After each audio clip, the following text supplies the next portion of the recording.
అండి అందరికీ welcome back. ఈ వీడియోలో 34 సైజ్ చెస్ట్ ఉన్న వాళ్ళకి lining kurti cutting and stitching చూపిస్తాను. ఈ ఎగ్జాక్ట్ మెజర్మెంట్స్ ఫాలో అయిపోండి. సో ఫస్ట్ వచ్చేసి మెయిన్ ఫ్యాబ్రిక్ 2 మీటర్స్ తీసుకున్నాను, లైనింగ్ వచ్చేసి 2 మీటర్స్ తీసుకున్నాను. సో ఫస్ట్ లైనింగ్ మీద మార్కింగ్ చేసుకుంటాం కాబట్టి లైనింగ్ ఫ్యాబ్రిక్ ఎలా ఫోల్డ్ చేసుకోవాలో చూపిస్తాను. సో ఇక్కడ చూపిస్తున్నట్టు ఓపెన్ చేస్తాను లైనింగ్ ఫ్యాబ్రిక్ అంతా. సో మనకి ఆపోజిట్లో ఇలా ఫోల్డ్ చేసుకోవాలి అండ్ నెక్స్ట్ వచ్చేసి సైడ్కి ఫోల్డ్ చేసుకోవాలన్నమాట. సో ఈ నేను చూపించే మెజర్మెంట్స్ని యాజ్ ఇట్ ఈస్ ఫాలో అయిపోండి. 34 సైజ్ చెస్ట్ ఉన్న వాళ్ళు సో ఏవే పాయింట్స్ చెప్తానో ఆ పాయింట్స్ని ఎగ్జాక్ట్గా మార్క్ చేసుకోండి. పర్ఫెక్ట్గా కుర్తీ వస్తుంది అనమాట.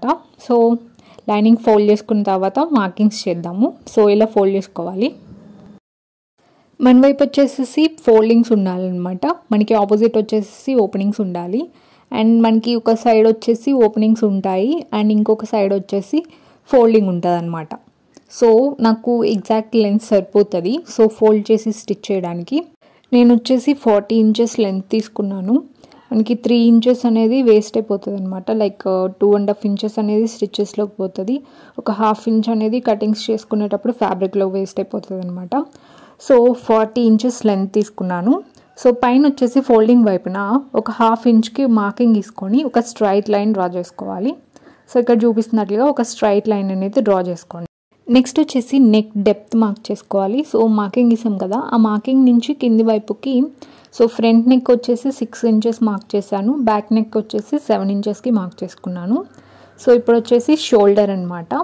షోల్డర్ వచ్చేసి 5.8 ఇంచెస్కి మార్క్ చేసుకోవాలి. సో అక్కడి నుంచి టేప్ని ఇలా ఫోల్డ్ చేసుకోవాలన్నమాట. ఫోల్డ్ చేసుకొని సెంటర్ మార్కింగ్ వస్తుంది కదా, అది వచ్చేసి నెక్ విడ్త్.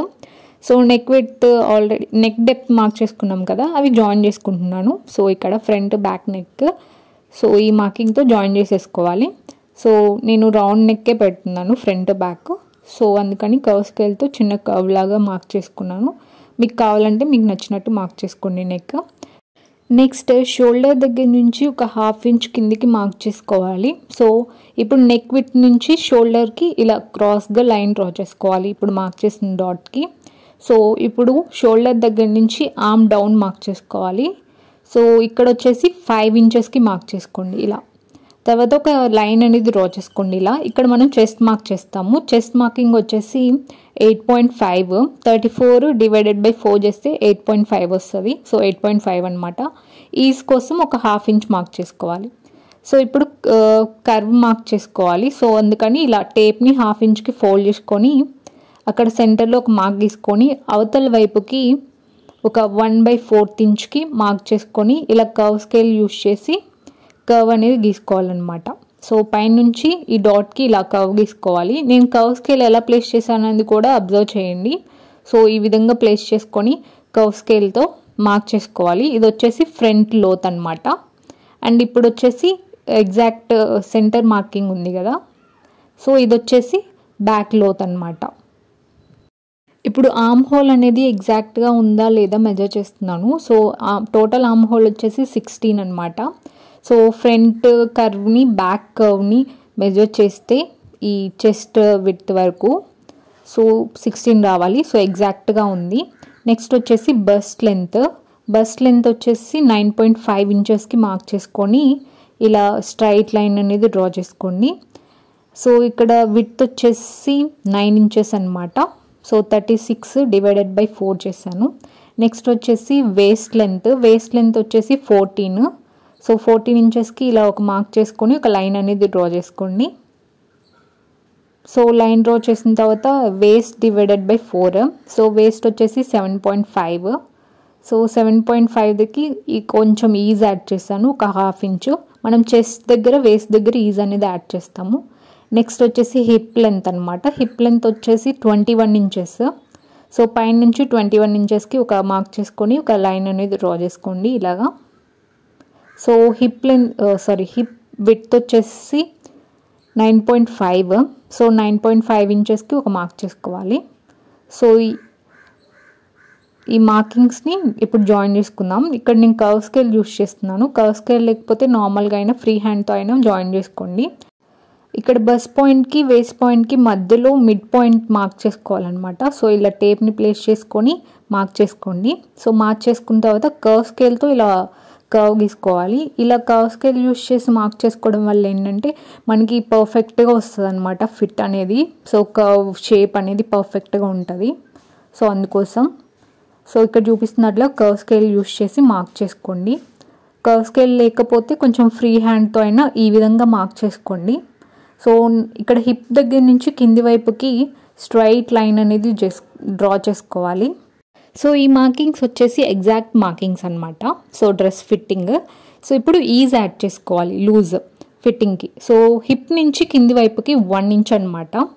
సో ఇక్కడ పై వైపున 1 ఇంచ్ లేదా 1.5 లేదా 2 ఇంచెస్ అయినా మార్క్ చేసుకోవచ్చు. నేను ఇక్కడ 1 ఇంచ్ మార్క్ చేస్తున్నాను.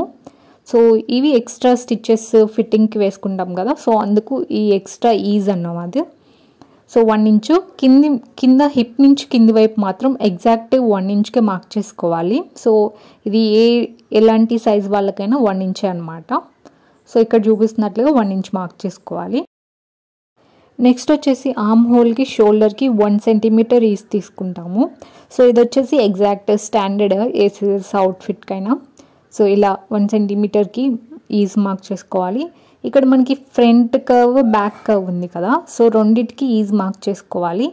సో ఫస్ట్ బ్యాక్ లోత్ తీసాం కదా, సో దానికి ఈజ్ మార్క్ చేసుకున్నాను. లోపల ఈజ్ ఉంటుంది కదా, అది కూడా మార్క్ చేసుకోవాలి. నెక్ వచ్చేసి 1/4 ఇంచ్ అయితే సరిపోతుంది. So front neck back neck కలిపేసి ఒక 1/4 ఇంచ్ ఇలా మార్క్ చేసుకుంటే సరిపోతుంది అనమాట ఈజ్. సో ఇందాక ఫ్రంట్ లోత్ మార్క్ చేయలేదు కదా, సో ఇప్పుడు ఇక్కడ మార్క్ చేస్తున్నాను చూడండి. సో ఫ్రంట్ డెప్త్ని బట్టి 1 సెంటీమీటర్ మార్క్ చేసుకోవాలి. సో ఇలా ఇది వచ్చేసి ఫ్రంట్ లోత్ అనమాట. సో ఇప్పుడు ఎక్స్ట్రా మార్కింగ్స్ తీసాం కదా, ఈ మార్కింగ్స్ మీదే కట్ చేసుకోవాలి. సో ఇక్కడ చూపిస్తున్నట్లుగా కట్ చేసేసుకోండి.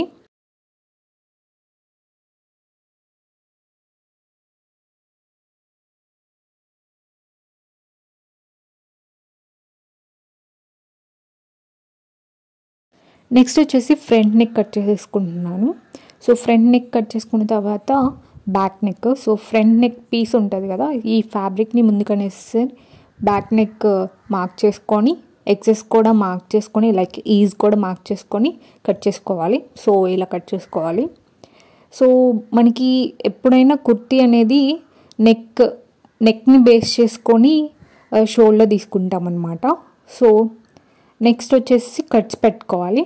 సో ఇక్కడ చూపిస్తున్నట్లుగా ఇక్కడ ఆర్మ్ హోల్ దగ్గర ఎగ్జాక్ట్ చెస్ట్ మార్కింగ్ ఉంది కదా ఈజ్తో పాటు, సో అక్కడ ఒక కట్ అండ్ వేస్ట్ దగ్గర ఒక కట్ అండ్ హిప్ దగ్గర ఒక కట్ పెట్టుకోవాలి. ఇలా కట్స్ పెట్టుకున్న తర్వాత back piece front piece separate చేసుకోవాలి. సో బ్యాక్ పీస్ అయితే కంప్లీట్ అయిపోయింది, పక్కన పెట్టేసేయండి. సో ఇప్పుడు ఫ్రంట్ పీస్కి ఏంటంటే ఆర్మ్ లోతు మార్క్ చేసుకున్నాం కదా, సో అది కట్ చేసుకోవాలన్నమాట. సో ఇక్కడ చూపిస్తున్నట్లుగా కట్ చేసుకోండి. సో ఫ్రంట్ బ్యాక్ కటింగ్ అయితే కంప్లీట్ అయిపోయింది. ఇప్పుడు స్లీవ్స్ కట్ చేసుకుందాం. ఎక్సెస్ ఫ్యాబ్రిక్ ఉంది కదా, సో దాని మీద ఒక 1/2 ఇంచ్ వచ్చేసి ఫోల్డింగ్ స్టిచ్కి వదిలేసాను. సో 9 ఇంచెస్ వచ్చేసి ఎగ్జాక్ట్ మార్కింగ్ తీసుకున్నాను sleeve length. So slew open వచ్చేసి 5 ఇంచెస్ తీసుకున్నాను. ఇప్పుడు క్యాప్ హైట్ మార్క్ చేసుకుంటున్నాను అనమాట. క్యాప్ హైట్ వచ్చేసి 4.3. ఇక్కడ 9 ఇంచెస్ మార్కింగ్ ఉంది కదా, సో అక్కడి నుంచి 4.3కి మార్క్ చేసుకున్నాను. సో ఇక్కడ ఒక స్ట్రైట్ లైన్ డ్రా చేసుకోండి ఇక్కడ చూపిస్తున్నట్లుగా. నెక్స్ట్ వచ్చేసి ఈ 9 ఇంచెస్ మార్కింగ్ నుంచి ఈ లైన్ మీదకి 7.9 ఇంచెస్ వచ్చేలాగా ఇలా క్రాస్గా టేప్ ప్లేస్ చేసుకొని ఒక క్రాస్ లైన్ అనేది మార్క్ చేసుకోవాలి. ఎగ్జాక్ట్ 7.9 రావాలన్నమాట. సో ఇలా ఆ లైన్ మీదకి ఈ లైన్ మీదకి టేప్ పెట్టినప్పుడు 7.9 ఇంచెస్ మార్కింగ్ ఉండాలి. సో ఇలా మార్క్ చేసుకున్న తర్వాత ఒక మిడ్ లైన్ డ్రా చేసుకోవాలి. తర్వాత ఏంటంటే ఈ లైన్కి బయట వైపున ఒక 1/2 ఇంచ్కి మార్క్ చేసుకోవాలి. సో ఇక్కడ డాట్ పెట్టాను కదా అలా. సో ఇప్పుడు కింద వైపున ఒక 3/4 ఇంచ్కి ఒక మార్క్ చేసుకోవాలి ఆ లైన్ పైన. సో ఇలా అనమాట. సో ఇప్పుడు కర్వ్ స్కేల్ తీసుకొని కర్వ్స్ గీసుకోవాలి. సో ఫ్రంట్ బ్యాక్ కర్వ్ గీసుకోవాలన్నమాట. సో ఇప్పుడు గీసేది వచ్చేసి ఫ్రంట్. సో ఇలా కర్వ్ స్కేల్ మిడ్ పాయింట్కి టచ్ అయ్యేలాగా ప్లేస్ చేసుకొని ఫ్రంట్ కర్వ్ గీసుకోవాలి. బ్యాక్ కర్వ్ వచ్చేసి ఇక్కడ 3/4 ఇంచ్కి మార్కింగ్ గీసుకున్నాం కదా, సో అక్కడ చిన్న కర్వ్ లాగా గీసుకోవాలి. అండ్ ఇక్కడ నేను కర్వ్ స్కేల్ ఎలా ప్లేస్ చేస్తుందో కూడా అబ్జర్వ్ చేయండి. సో ఈ విధంగా ప్లేస్ చేసుకొని కర్వ్ అనేది మార్క్ చేసుకోవాలి. ఇది వచ్చేసి బ్యాక్ కర్వ్ అనమాట. సో బయటకు ఉంటుంది, 1/2 ఇంచ్ మార్కింగ్ ఉంది కదా, సో ఆ మార్కింగ్కి టచ్ అయ్యేలాగా ఇలా మార్క్ చేసుకోవాలి. నెక్స్ట్ వచ్చేసి ఇక్కడ నుంచి ఇక్కడ స్లీవ్ ఓపెన్ ఉంది కదా, సో ఇక్కడ మార్క్ చేసుకోవాలి. సో బయట కర్వ్ నుంచి కట్ చేసుకోవాలి. సో ఇక్కడ ఈజ్ మార్క్ చేయలేదు, సో ఈజ్ కూడా చూపిస్తాను. సో ఈజ్ అనేది మనం కుర్తీకి ఎంతైతే తీసుకుంటామో దాన్ని బట్టి తీసుకోవాలి. నేను 1 ఇంచ్ తీసుకున్నాను కదా, సో అందుకని ఇక్కడ కూడా 1 ఇంచ్ తీసుకున్నాను. సో మ్యాక్సిమం 2 ఇంచెస్ వరకు తీసుకోవచ్చు. సో ఇక్కడ 1 ఇంచ్ మార్కింగ్ చేసుకున్నాను ఈజ్. సో ఇక్కడ చూపిస్తున్నట్లుగా కట్ చేసుకోవాలి ఇది. సో ఈజ్ కట్ చేసుకున్న తర్వాత స్లీవ్కి సెంటర్లో ఒక కట్ పెట్టుకోవాలన్నమాట.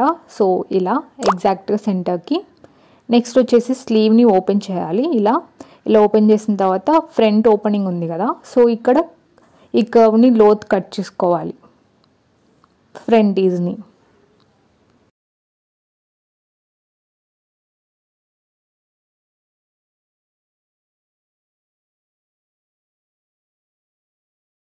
కట్ చేసుకున్న తర్వాత ఇక్కడ కూడా ఒక చిన్న కట్ పెట్టుకోండి, లైక్ గుర్తుండడానికి స్టిచ్ చేసుకునేటప్పుడు.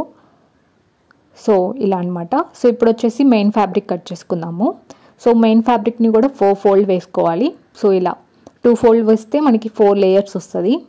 సో ఇలా మెయిన్ ఫ్యాబ్రిక్ ఫోల్డ్ చేసుకున్న తర్వాత కుర్తీ ఫ్యాబ్రిక్ ఉంది కదా లైనింగ్, సో అది ప్లేస్ చేసుకోవాలి. సో ఇలా ప్లేస్ చేసుకున్న తర్వాత కొంచెం ఈజ్ ఉండేలాగా, లైక్ ఎక్స్ట్రా ఫ్యాబ్రిక్ ఉండేలాగా ప్లేస్ చేసుకొని చూసుకోవాలి. సో నాకు ఎగ్జాక్ట్గా సరిపోయింది. ఫోల్డింగ్ ఉంది కదా, సో అది ఆ ఫోల్డింగ్ని కట్ చేసుకుంటున్నాను. సో కట్ చేసుకున్న తర్వాత ఎగ్జాక్ట్గా స్ట్రైట్గా కట్ చేసుకున్నాను నేను ఫ్యాబ్రిక్ని.